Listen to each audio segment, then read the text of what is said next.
유대인이라 칭하는 내가. 자, 그러면 또 다른 말로 한번 해볼까요? 그리스도인이라 하는 내가. 자, 성경에서 우리가 로마서 말씀을 하면은 사람들이 굉장히 관심이 있어 하고요. 목회자들도 그렇고 성도들도 그렇고 로마서 하면은 굉장히 흠모하고 또 좋아하는 말씀으로 여깁니다. 그런데 정작 그 로마서 1장서부터 16장 말씀을 읽다 보면은 이 말씀 자체가 때로는 어렵고 이해가 안 되는 부분이 많이 있어서 좀 로마서가 좋다는 것은 아는데 그 말씀이 마음에 이렇게 새겨지지 않는 부분이 많이 있는 것이 사실입니다. 그래서 우리는 이 로마서 말씀을 통하여서 이게 넓게 큰 주제를 생각하면서 우리가 이 말씀을 바라봐야 됩니다. 우리가 성경을 읽을 때 이해를 하려면은 어떤 게 중요하냐면 이 성경이 쓰여진 그 당시의 상황을 이해를 해야 됩니다. 즉 사도 바울이 성령의 감동으로 이 로마서 말씀을 기록했을 때의 그 시대적 배경을 우리가 알아야 됩니다. 그래서 그 상황을 잘 알면서 본문이 말하고 있는 그 당시의 상황과 또 의미들을 우리가 바르게 깨달아야 됩니다. 그리고 그 말씀이 지금 우리와 무슨 상관이 있는가? 이 성경에 기록된 로마서 말씀이 오늘 나와 무슨 상관이 있는가? 이렇게 적용적인 측면에서 오늘 우리 자신과도 비교를 해봐야 합니다. 먼저 우리가 유대인이라고 했을 때 여러분 유대인이 누구입니까? 유대인. 한번 생각을 해보십시오. 자, 오늘 말씀의 제목이 유대인이라 칭하는 네가라고 말씀을 하고 있는데 유대인이 누구를 가리키는 걸까요? 유대인. 유대인은 유다 족속을 말하는 거예요. 유다 족속. 2차 세계대전 때 누가 죽었죠? 600만 명이나 되는 많은 사람이 학살됐는데 그들이 왜 죽었죠? 유대인이라고 하는 이유 하나만으로 죽임을 당하게 됩니다. 독일, 원래는 이제 국적이 히틀러가 오스트리아죠. 그래서 오스트리아가 독일하고 합병을 한 거였고, 자, 히틀러가 자신의 족속, 이 독일 민족, 아리안족의 우수성을 과시하면서 그 이외에 다른 방해되는 인종들을 인종 청소를 합니다. 다 죽이게 되는데요. 뭐 유럽에 떠돌아다니는 집시들이나 그러한 출신 성분들이 불분명한 사람들을 다 가둬다가 죽이기도 하고, 그리고 유태인은 2차 세계대전 때 600만 명을 죽인 거예요. 600만 명. 그래서 폴란드 아우슈비츠에서 한 300만 명가량을 죽이고 그 이외에 또 300만 명, 그래서 600만 명가량을 인정청소를 했는데 그 이유가 무엇이냐면 유대인이라는 이유 하나만으로 그들을 인정청소를 하게 됩니다. 자, 그래서 이 히틀러가 보기에는 자기네 족속 아리안족 순수한 혈통을 유지하고 좋은데 가만 보니까 이 옆에 있는 이 유대인이라고 하는 자들이 있는데요. 그들은 2000년 동안 나르도 없이 맨날 떠돌아다니는 그런 족속입니다. 그런데 그들은 항상 유대인이라고 해서 자기네들끼리만 모이고요. 또 그들은 가는 곳마다 장사를 해도 잘 되고요. 모든 것을 해도 잘 됩니다. 그래서 그 당시에는 이 금융, 좋게 말하면 금융이고 나쁘게 말하면 돈놀이죠. 돈놀이. 모든 금융과 사채, 이 모든 것들을 유대인들이 다 잡고 있었던 거예요. 그러니까 유대인들은 이 돈을 갖고 돈방석에 앉아 있고 또 뭐 독일인들과 많은 가난한 사람들은 이제 빚을 떠안고 있게 되는 거죠. 어쨌든 그러한 상황 가운데서 2차 세계대전 때 유대인이라는 이유 하나만으로 그들을 다 수용소에 집어넣고 가스실과 생체 실험으로 다 죽임을 맞이하게 됩니다. 자, 우리가 유대인이라고 했을 때 이처럼 혈통적 유대인, 즉 부모님, 아버지나 어머니가 유대인인 사람들이 또 유대인이 되는 건데요. 그 유대인이라는 의미가 어디서 나왔냐면 성경에서 유다 족속을 얘기하는 거예요. 유다 족속. 유다 족속이 뭐를 얘기하는 겁니까? 이스라엘 민족을 얘기하는 거예요. 그래서 우리가 유대인이라고 했을 때 유대인은 유다 족속을 말하는 것이고, 유다, 우리가 이 이스라엘 민족 12지파 전체를 우리가 아울러서 우리가 유대인 혹은 유다 족속 혹은 이스라엘 백성 그렇게 이야기를 합니다. 자, 이처럼 이스라엘 백성들은 예수님 당시 이제 로마의 식민지로 있었고 이제 멸망을 당하게 되죠. 그러면서 1948년 이 영국의 발포와 선언에 의해서 나라가 세우기 전까지 2000년가량을 나라가 없이 떠돌아다니는 신세가 되었습니다. 자, 그 당시 예수님 당시에, 즉 사도 바울이 오늘 이 로마서 말씀을 쓸 당시에 유대인들의 죄에 대해서 이야기를 하고 있는 거예요. 유대인의 죄. 그들은 어떤 족속입니까? 하나님께서 아브라함을 택하시고 또 이삭을 택하시고 야곱을 택하시고 야곱의 12아들이 이스라엘의 12지파를 이루지 않습니까? 그들은 정말 출애굽하면서 하나님의 놀라운 이적의 역사를 체험하게 되죠. 그리고 시내 산에서 하나님의 계명을 받게 됩니다. 십계명과 또 우리가 흔히 모세의 오경이라고 하는 이 하나님의 율법의 말씀을 받게 되죠. 그래서 철저하게 하나님의 택한 족속, 선민 의식으로 사로잡혔던 자들이 바로 유대인인데요. 이 유대인들이 이 바벨론에 의해서 나라가 멸망을 하게 되죠. 그래서 솔로몬 다음에 나라가 남북으로 분리가 되는데요.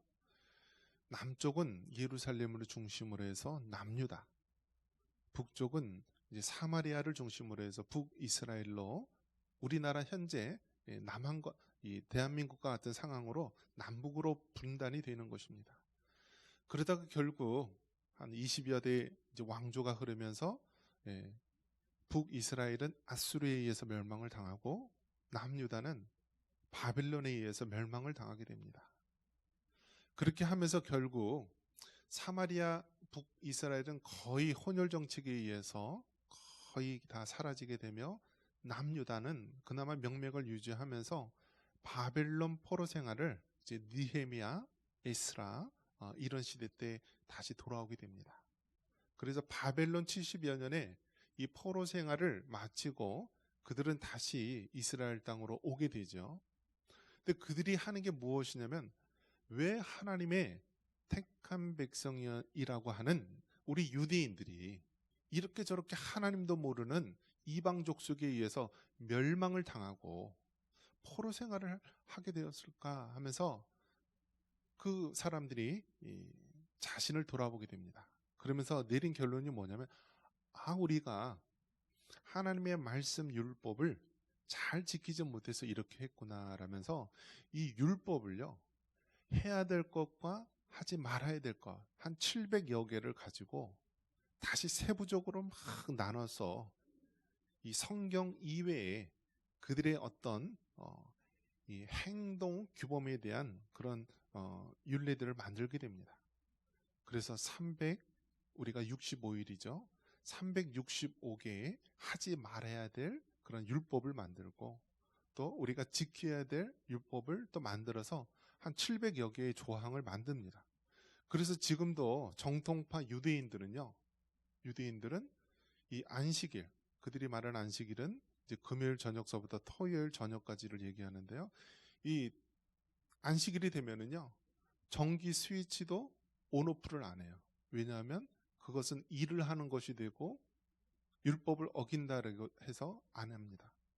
뭐 당연히 이제 엘리베이터에서 1층, 2층, 뭐 10층 그 누르는 것도 안 해요. 그래서 유대인들 그런 호텔이나 빌딩 가면은요, 안식일이 되면 전층이 다 쓰고 전층이 다 문이 열린다고 합니다. 왜냐하면 이 누르는 것 자체도 일을 하는 것으로 해석을 하기 때문에 못한다는 것이죠. 이것이 바로 어떻게 나왔느냐?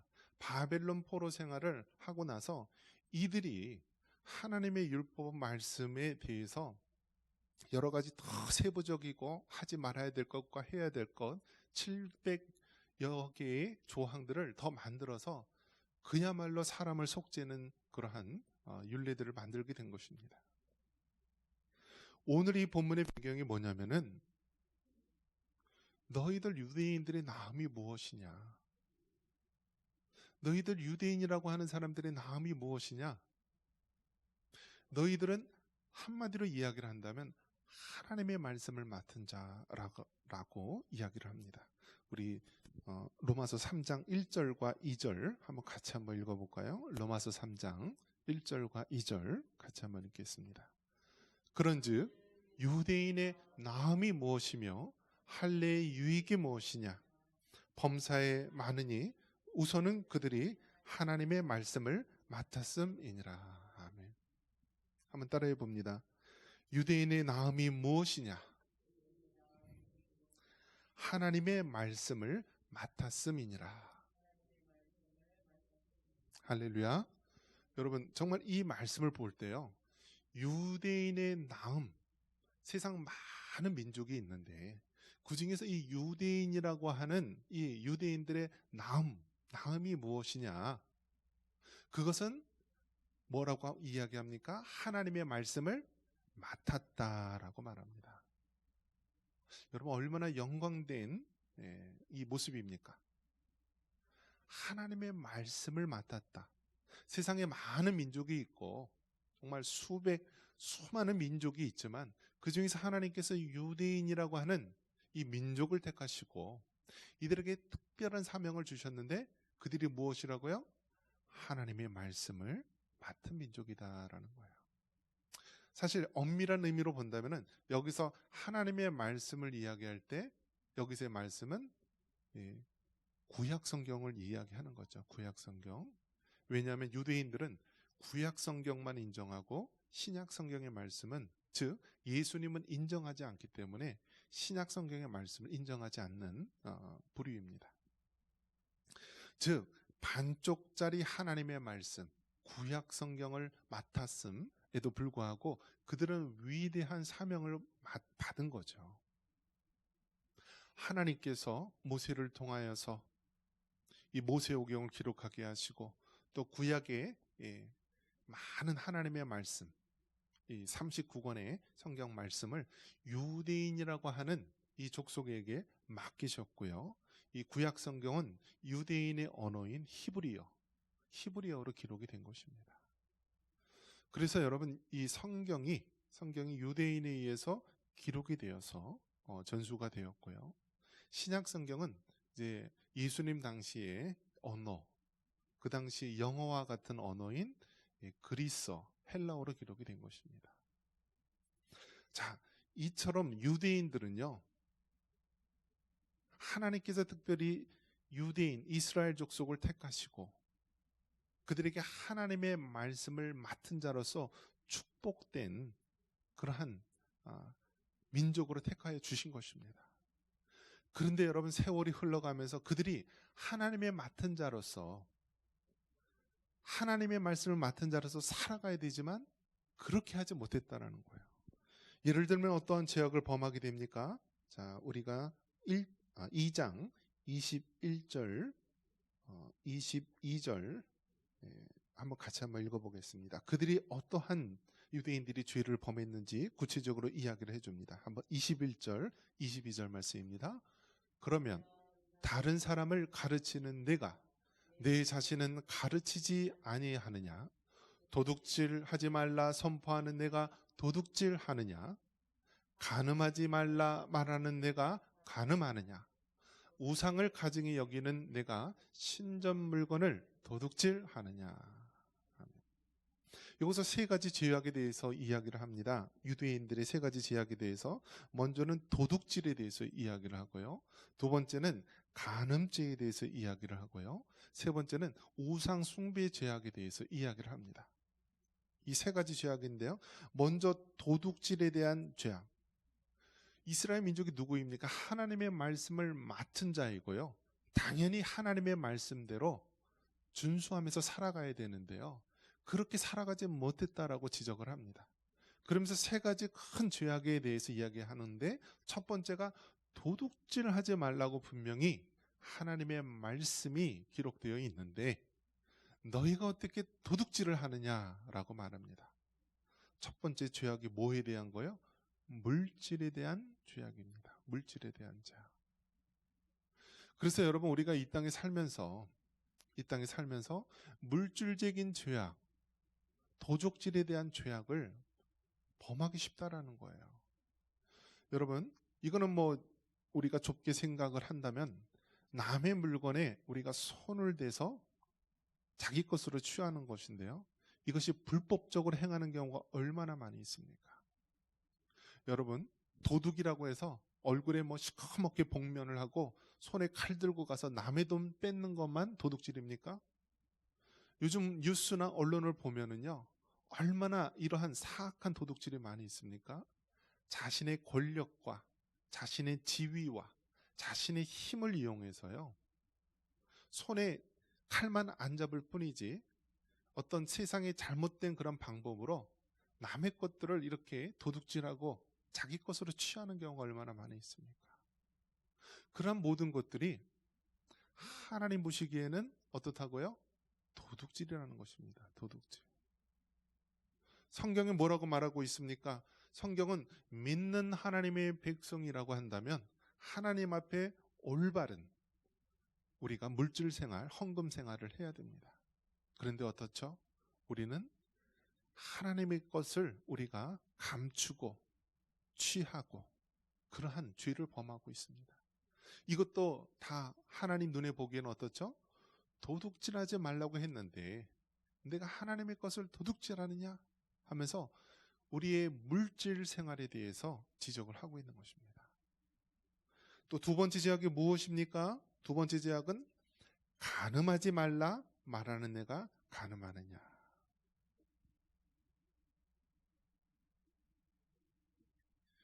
간음에 대한 부분은 이제 물질에 대한 죄악 말고 이제는 윤리적인 부분에 대한 죄악을 얘기합니다. 윤리적인 죄악.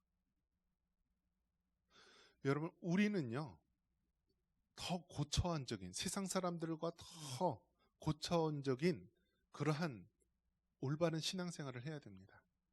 세상 사람들은 직접적으로 감옥에 가지 않고 뭐 법을 어기지 않는 것만 한다면은 모든 것을 다 해도 된다라고 하지만 우리 믿는 그리스도인은요, 단순히 이 세상의 법을 어기지 않는 것뿐만이 아니라 어디까지 가야 돼요? 윤리적인 부분도 감당을 해야 되고요. 더 나아가서 우리의 양심에 조금이라도 걸리는 부분이 있으면은요, 낱낱이 회개하고 돌이켜야 되는 것입니다. 윤리적인 죄, 이 간음에 대해서 대표적으로 이야기를 하고 있습니다. 여러분, 분명히 우리나라 법에서는 뭐라고 얘기하고 있습니까? 간통죄가 있었어요. 간통죄가 있다는 건 무엇을 얘기하는 거예요? 개인의 자유보다 바로 가족의 소중함을 지키기 위해서 그 법이 제정된 그 목적이 있죠. 그런데 어떻습니까? 이제는 가정이 있는 사람도 내 개인의 자유다라고 하면서 다른 이성과 또 다른 사람과 어떤 부적절한 관계를 이루는 그러한 행태들이 나타나고 있습니다. 그러면서 뭐라고 얘기합니까? 사랑이 죄냐고 라면서 이상한 억측을 주장합니다. 성경은 뭐라고 얘기합니까? 간음하지 말라는 내가 간음하느냐라면서 유대인들의 죄악을 이야기를 하는 거예요. 우리가 단순히 세상적인 죄악을 범하지 않는다라고 해서 우리가 죄를 범하지 않았다라는 것이 아니라 우리는 더 나아가서 윤리적인 부분까지도 감당을 해야 되는 것입니다. 세상에서 간음죄가 더 이상 죄가 아니라고 할지라도 우리는 이미 하나님이 우리에게 주신 양심에 의해서 윤리적인 부분에 있어서도 우리가 청결하고 죄를 범하지 않아야 된다는 것입니다.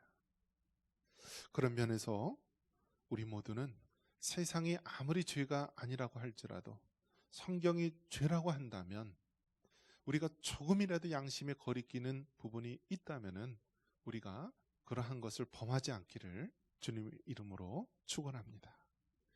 자, 세 번째 죄악이 무엇입니까? 자, 처음의 죄악은 물질적인 죄, 도둑질에 대해서 얘기하고요. 두 번째는 윤리적인 죄, 간음에 대해서 이야기를 하고요. 세 번째는 바로 우상 숭배에 대한 죄악을 얘기합니다. 즉 하나님과의 관계에 대한 부분을 지적하고 있는 것입니다. 여러분, 우리가 아무리 도둑질을 하지 않고 간음을 하지 않는다 할지라도 하나님과의 관계에 있어서 우리가 죄를 범한다면 우리가 결코 죄로부터 자유로울 수가 없는 거예요. 왜냐? 우리가 궁극적으로 가장 중요한 게 무엇이냐면 하나님과의 관계이고요. 하나님과 죄를 범하지 않는 것입니다. 그러면서 대표적으로 어떤 죄악이 있다고요? 우상 숭배의 죄악을 이야기합니다. 자, 여러분, 우상 숭배의 죄악이 무엇입니까? 분명히 하나님께서는 1계명에 너는 나 외에 다른 신들을 내게 두지 말라 이야기를 합니다. 10계명, 2계명이 뭐라고 얘기하고 있습니까? 어떠한 형상도 만들지 말고 그것을 섬기지 말라고 이야기합니다. 하늘에 있는 것이나 땅에 있는 것이나 땅 아래 물속에 있는 어떠한 형상이든지 만들지 말고 그들에게 절하지 말고 섬기지 말라. 즉 하나님보다 더 사랑하는 것이 있다면 그것이 바로 우리의 우상 숭배의 죄악이 되는 것입니다. 이스라엘 백성들 얼마나 우상 숭배하며 그 간악한 죄악들을 많이 범하는지 모릅니다. 여러분, 이 카톨릭에 가면은요, 우리나라 최초의 신부가 누구냐면 김대건 신부님 있죠? 그런데 그 김대건 신부님이 죽은 그 시체가 있을 거 아닙니까? 그러면 그 시체에 있는 모든 그 부분들 아마 뭐 뼈 조각이나 뭐 살점이 있을지 모르겠어요. 자, 그것을요 다 조각조각 내 가지고요 이거를 이렇게 십자가 형상에다 해서 이렇게 한 점을 이렇게 안에다 집어넣습니다. 그래서 카톨릭에서는요 그것이 성물이 되는 거예요. 성물이. 그리고 이러한 순교자나 성인들의 신체의 일부를 이렇게 모셔놓은 그것을 섬기는 것입니다. 그것을 갖다 놓고 기도하고요. 그것을 맨날 절하면서 섬깁니다. 결국 이것이 무슨 모습입니까?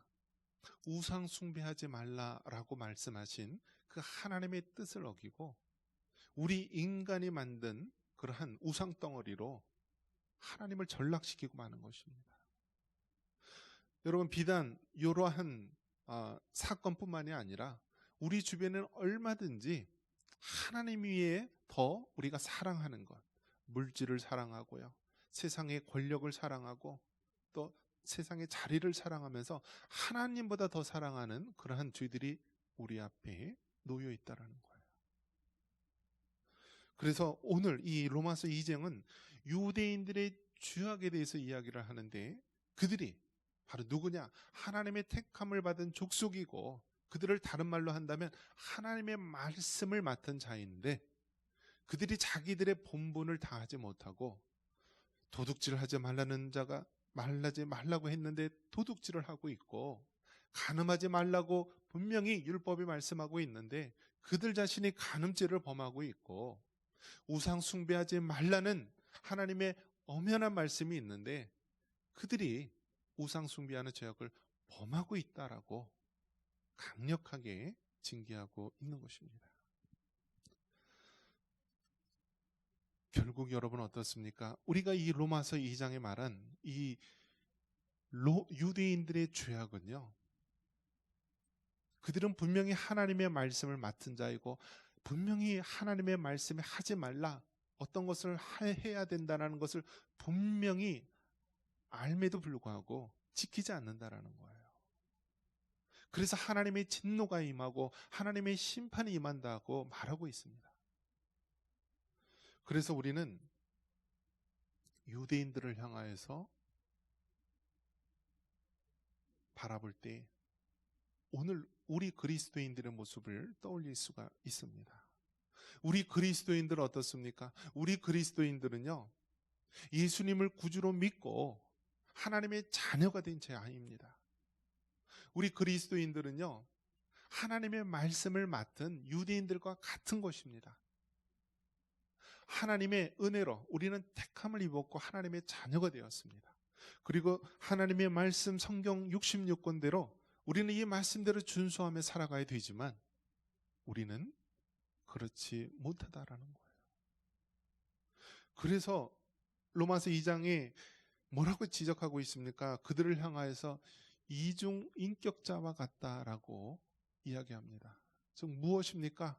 앞에서는 하나님의 말씀을 잘 지키는 것처럼 보이지만 뒤돌아서서는 정말 그 말씀을 알면서도 지키지 못하는 모습을 이야기합니다.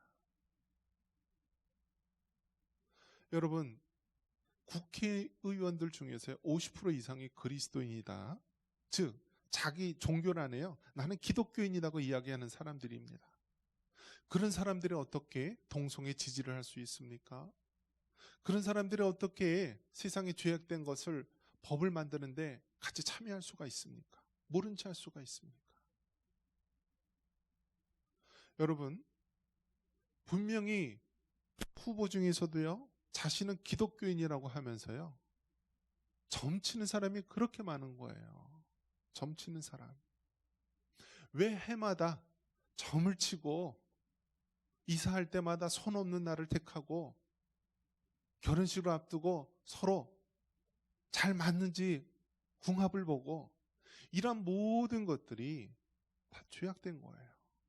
하나님께서 하지 말라고 하는 것을 엄연히 알면서도 유대인들이 하나님의 말씀을 맡은 자로서 하지 말아야 될 것을 엄히 알면서도 오늘날 그리스도인들이 정말 이러한 유대인들과 같이 이중 인격적인 모습을 보이고 있지 않나 우리 자신을 돌아봐야 합니다. 말씀을 정리합니다. 오늘 읽은 로마서 2장, 여기는 특별히 유대인의 죄악에 대해서 이야기를 하고 있습니다. 그들은 하나님의 말씀을 맡은 자이고 택함받은 백성이라고 자랑을 합니다. 그러나 정작 그들의 내면을 봤을 때 하나님의 어미하신 말씀을 알면서도 도둑질하고 간음죄를 범하고 우상 숭배하는 죄악을 범하고 있습니다. 오늘날 그리스도인이라고 하는 자들이 하나님 말씀에 분명히 하지 말라, 분명히 알면서도 우리는 이러한 이중인격적인 모습으로 살아가고 있지는 않습니까? 다시 한번 우리 자신을 돌아보면서 우리에게 정말 택함받은 하나님의 자녀로서 합당한 삶을 살아가기를 주님의 이름으로 축원합니다.